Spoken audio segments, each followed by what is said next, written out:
Deoxy ribonucleic acid और ये क्या है टाइट्स इन तो क्या है। अगर तुमको जानना है कि डीएनए की लेंथ क्या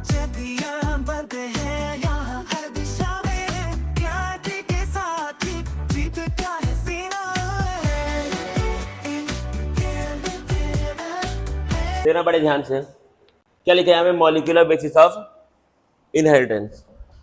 इसी चैप्टर को हम लोग पढ़ रहे थे अगर आपको याद है तो। अब इस चैप्टर में हमने क्या क्या चीजें पढ़ी थी एक बार देखते हैं। अगर तुमको याद है तो बताना और नहीं याद है तो मत बताना।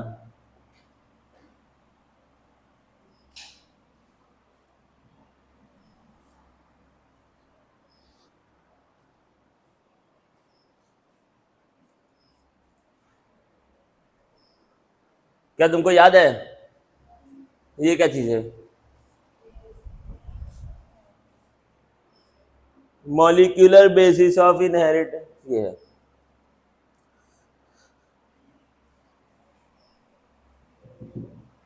अरे यार जल्दी जल्दी। हमने पढ़ा था जेनेटिक मटेरियल। क्या पढ़ा था? Genetic material. दो टाइप के होते हैं, कौन कौन से? डीएनए और मैक्सिमम ऑर्गेनिज्म में कौन होगा? डीएनए होगा। और कुछ कुछ में कौन होगा? आरएनए। क्योंकि आरएनए के ज्यादातर काम बहुत सारे डिफरेंट डिफरेंट काम भी होते हैं, लेकिन डीएनए का बस एक ही काम है, वो क्या है? जेनेटिक मटेरियल बनना। लेकिन आरएनए के और सारे फालतू काम बहुत सारे होते हैं। जैसे क्या क्या था? मैसेंजर के रूप में ये काम कर रहा था, एडेप्टर के रूप में आपका ये काम कर रहा था, और क्या था? कैटलिस्ट के रूप में ये काम कर रहा था। ठीक है, ये सब क्या थे? आरएनए के काम थे। क्या थे ये लोग? आरएनए के काम थे। तो क्या है? डीएनए का बस खाली एक काम है, क्या है वो? जेनेटिक मटेरियल के रूप में काम करना। लेकिन आरएनए के और भी बहुत सारे काम होते हैं। और देखो यहाँ पे हम लोग पढ़ते हैं, यानी कि और देखो क्या है, ये दोनों क्या है? न्यूक्लिक एसिड है। क्या है? ये दोनों न्यूक्लिक एसिड के ही टाइप है। न्यूक्लिक एसिड के ही क्या है? टाइप है। ये क्या है? डीऑक्सी राइबोन्यूक्लिक एसिड और ये क्या है? Ribonucleic acid. तो दोनों ही क्या है? ये लोग न्यूक्लिक एसिड है। और देना बड़े ध्यान से एक चीज, इसको आप देखेंगे क्या लिखा, देखो स्ट्रक्चर ऑफ न्यूक्लिक एसिड। क्या लिखा है? न्यूक्लिक एसिड का स्ट्रक्चर कैसा होता है हमको वो पढ़ना है आज। क्या लिखा देखना, न्यूक्लिक एसिड्स क्या होते हैं? They are the biomolecules which play a very important role in the process of inheritance. क्या है?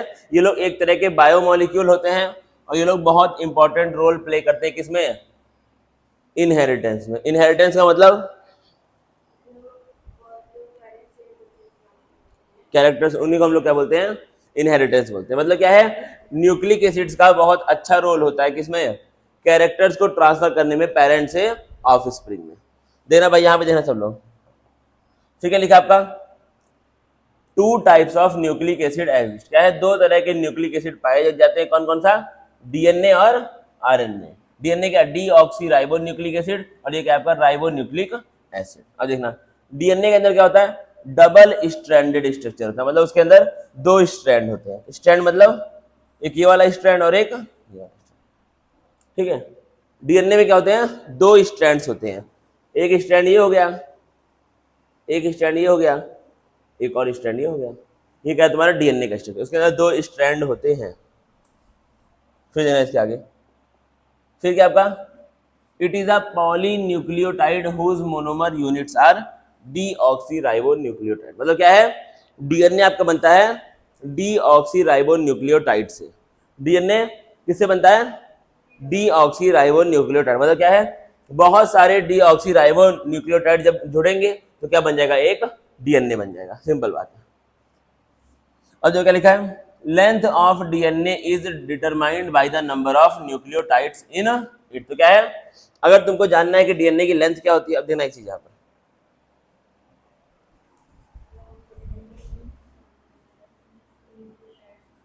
जब आपका डीएनए है वो बना है किससे? बहुत सारे न्यूक्लियोटाइड्स। मान लो एक न्यूक्लियोटाइड ये है, फिर एक ये है, फिर एक ये है। ऐसे क्या है? ये सबके सब न्यूक्लियोटाइड्स है मान लो। न्यूक्लियोटाइड क्या होता है वो अभी हम लोग देखेंगे। ये सब क्या मान के चलो आपका न्यूक्लियोटाइड्स है, ठीक है। तो ये सब जब मिल गए तो क्या बन गया, डीएनए बन गया। क्या बन गया, डीएनए बन गया। अब तुमसे कोई पूछे कि डीएनए का लेंथ बताओ, क्या बताओ डीएनए का, क्या करोगे तुम, इन सबको जोड़ दोगे, जो आएगा लेंथ वही डीएनए का लेंथ होगा। यानी कि अगर आपको लेंथ ऑफ डीएनए देखना है तो आप उसके अंदर न्यूक्लियोटाइड्स को गिन लो, कितने न्यूक्लियोटाइड पाए जाते हैं, सिंपल बात है। वही चीज यहाँ पर लिखा हुआ है, क्या लिखा है, length of DNA is determined by the number of nucleotides in it. मतलब क्या है, अगर लेंथ डीएनए का जानना है तो उसके अंदर नंबर ऑफ न्यूक्लियोटाइड्स आप देख ले तो आप डीएनए का लेंथ जान जाएंगे, सिंपल बात। फिर क्या लिखा देखो, RNA on the other hand has a single strand. अब क्या होता है, आरएनए के पास बस खाली एक ही स्ट्रैंड होता है, डीएनए के पास क्या था, दो स्ट्रैंड थे। फिर क्या लिखा है, it is also a polymer whose monomer are ribonucleotide. अब क्या है, ये भी क्या होता है, पॉलीमर होता है, मतलब ये भी बहुत सारे न्यूक्लियोटाइड से मिलकर के बना होता है। अब देखना एक चीज, क्या है, डीएनए और आरएनए, ये क्या होता है आपका, डबल स्ट्रैंडेड होता है, दो स्ट्रैंड होते हैं ना इसमें,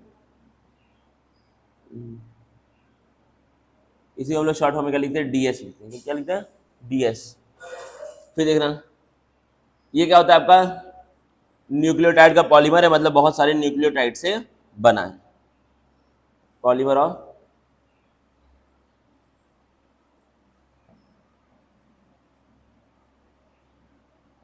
न्यूक्लियोटाइड। अब ये जिन न्यूक्लियोटाइड से बना है उन न्यूक्लियोटाइड को हम लोग क्या बोलते हैं, डीऑक्सी राइबो न्यूक्लियो,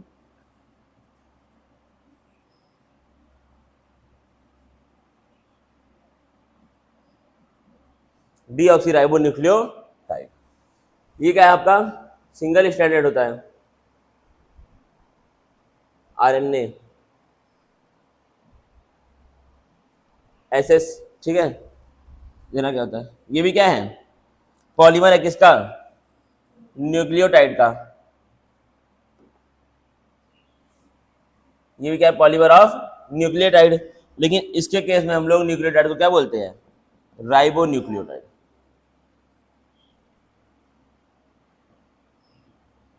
लिखो इसको,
देखो क्या है, राइबो न्यूक्लियोटाइड और डीऑक्सी राइबो न्यूक्लियोटाइड।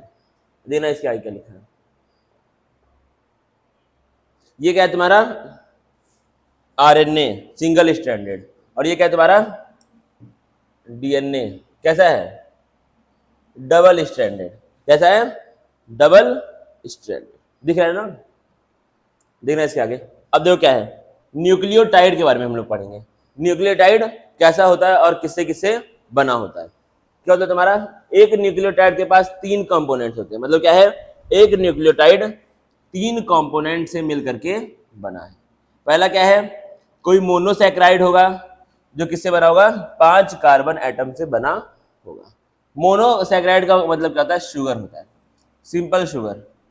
वहीं पे लिख लो, क्या लिख लो भाई साइड में, मोनोसैकेराइड का मतलब होता है सिंपल शुगर।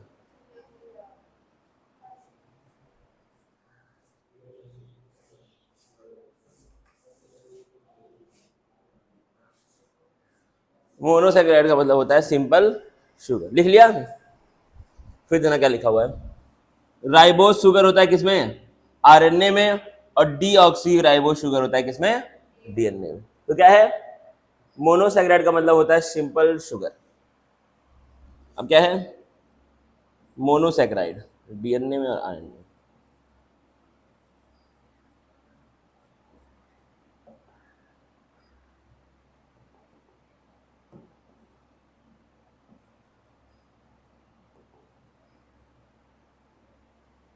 ठीक है, क्या होता है मोनोसैकेराइड, सिंपल शुगर को हम लोग क्या बोलते हैं, मोनोसैकेराइड।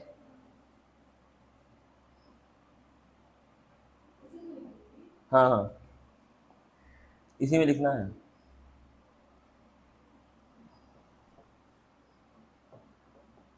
अब ये जो आपका सिंपल शुगर होता है, ये बना होता है कितने से, 5 कार्बन एटम से बना होता है। कितने से, 5 कार्बन एटम से बना होता है। अब 5 से बना इसलिए इसको हम लोग क्या बोलते हैं, पेंटोस शुगर बोलते हैं। 5 के लिए क्या होता है वर्ड, पेंट होता है, तो इसको हम लोग क्या बोलते हैं, पेंटोस शुगर बोलते हैं। क्या बोलते हैं, पेंटोस शुगर। अब देखना बड़े ध्यान से, देखो क्या लिखा हुआ है। अब आपका क्या है, जो शुगर डीएनए के केस में होगा उसको हम लोग क्या बोलेंगे, डीऑक्सी राइबोस शुगर। क्या बोलेंगे उसको हम लोग, डीऑक्सी राइबोस शुगर।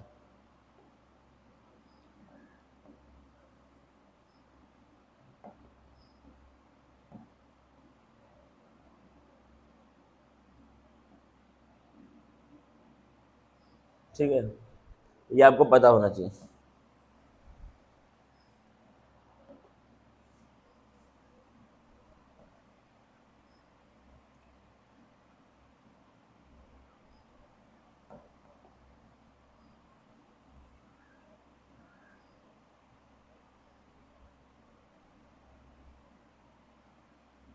लिख लो भाई इसको जल्दी जल्दी।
ध्यान से गिनोगे तो तुमको 5 कार्बन दिखेंगे। कितने? 5 कार्बन दिख रहे कि नहीं सबको? गिन लो एक बार ध्यान से। दिखा ना 5 कार्बन? नंबरिंग भी किया हुआ है, 1 2 3 4 5 कार्बन आपको दिखेंगे। अब देखो राइबोज में और डीऑक्सी राइबोज में क्या डिफरेंस है। अगर तुम सेकंड कार्बन देखो तो सेकंड कार्बन पे यहाँ पे क्या है? एल्कोहल ग्रुप है, और यहाँ पे क्या है? सेकंड पे हाइड्रोजन है। क्या है? हाइड्रोजन। तो यही अंतर है किसमें? डीऑक्सी राइबोज में और राइबोज। बाकी सब चीजें सेम है, बस खाली क्या है? सेकंड कार्बन पे राइबोज में यहाँ पे क्या है? OH है, और यहाँ पे क्या है? H। समझ आया कि नहीं इतना? एक बार इसको देख लो ध्यान से, इन दोनों को काम आएगा, अभी थोड़ी देर में काम आएगा। नहीं पहले देख लो एक बार, बनाएंगे अभी बाद में साथ में।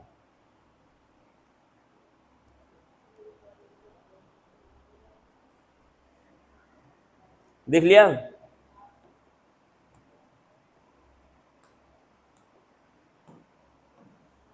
अब बनाते हैं हम राइबोज शुगर और deoxy ribose. Ribose deoxy ribose. देखना, देखो भाई, अगर बनाने का हम ट्राई करें तो अपने एंड पे क्या ऐसे करके हम इसको बना सकते हैं? ये पहला कार्बन, ये दूसरा कार्बन, ये तीसरा कार्बन, और ये चौथा, और यही पे एक कौन आता है? पांचवा आता है। ठीक है, देखिए थोड़ा सा वो बनाना पड़ेगा टेढ़ा करके।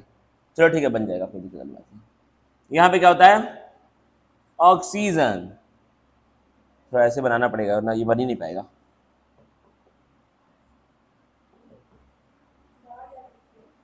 जाओ।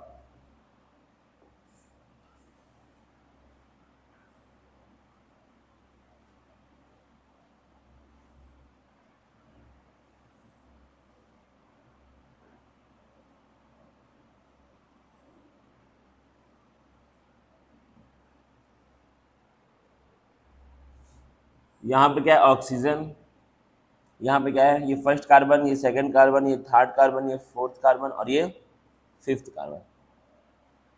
Hydrogen, hydrogen, hydrogen, alcohol, hydrogen, hydrogen, hydrogen. यहाँ पे क्या है? CH2OH। ये क्या बन गया? राइबोज शुगर का स्ट्रक्चर। कार्बन 5 है कि नहीं? इस तरह से आप इसको बना सकते हैं। ये क्या है? राइबोज शुगर, जो क्या है? एक तरह का पेंटोज शुगर है। अब ऐसे ही आप एक काम करेंगे, इसको ऐसे करके ऐसे करो, क्लोन, इसको यहां पर ऐसे लगा दो। डिफरेंस क्या है? इसको ऐसे हटा दो, यहाँ पे क्या लगा दो? ये क्या है? राइबोज, और ये क्या है? Deoxy ribose. दोनों ही क्या है? एक तरह के पेंटोज शुगर है। क्या है? पेंटोज मतलब जिसके पास 5 कार्बन हो उसको हम लोग क्या बोलते हैं? पेंटोज बोलते हैं। ऑर्गेनिक ही तो है भाई, इसके ऊपर क्या बोलेंगे? Pentose sugar. लिख लो भाई, बनाने का ट्राई करो खुद से।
फिर क्या आपका नाइट्रोजनस बेस। इसका मतलब क्या है अब देखो पहला क्या था पार्ट, अभी हम लोग क्या पढ़ रहे हैं न्यूक्लियोटाइड के बारे में पढ़ रहे हैं। क्या पढ़ रहे हैं न्यूक्लियोटाइड के बारे में। बहुत सारे न्यूक्लियोटाइड मिलेंगे तो क्या बन जाएगा, एक डीएनए बन जाएगा या फिर क्या बन जाएगा आरएनए बन जाएगा। ये पता है ना, जब बहुत सारे न्यूक्लियोटाइड मिलेंगे तो क्या बन जाएगा, या तो डीएनए बनेगा या फिर आरएनए बनेगा। ठीक, अब देखना इसी। अब क्या है न्यूक्लियोटाइड के तीन पार्ट हम लोगों को पता है। एक क्या है पेंटोज शुगर, क्या है पेंटोज शुगर। पेंटोज शुगर के बारे में हम लोग अभी तुरंत पढ़ चुके हैं। अब नेक्स्ट हम लोग क्या पढ़ रहे हैं नाइट्रोजनस बेस। नेक्स्ट हम पढ़ रहे हैं किसके बारे में नाइट्रोजनस बेस। ये क्या होते हैं आपके nitrogen containing compounds with the properties of a base. तो क्या है ये क्या होंगे ऐसे कंपाउंड्स होंगे जिनमें क्या प्रेजेंट होगा नाइट्रोजन प्रेजेंट होगा, और इनके अंदर क्या होगी प्रॉपर्टी होगी किसकी बेस की प्रॉपर्टी होगी। अब दो टाइप के नाइट्रोजनस बेस आपको पढ़ने हैं, एक क्या है प्यूरिन और एक क्या है पायरिमिडिन। दो टाइप के नाइट्रोजनस बेस तुमको पढ़ने हैं, एक क्या है प्यूरिन और एक क्या है पायरिमिडिन। अब जना प्यूरिन क्या होता है, ये क्या होता है तुम्हारा एक हेट्रोसाइक्लिक रिंग है, एरोमेटिक रिंग होती है, ऑर्गेनिक कंपाउंड है। क्या है ऑर्गेनिक कंपाउंड। कैसी है इसकी रिंग हेट्रोसाइक्लिक है। हेट्रोसाइक्लिक रिंग का मतलब क्या होता है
हो गया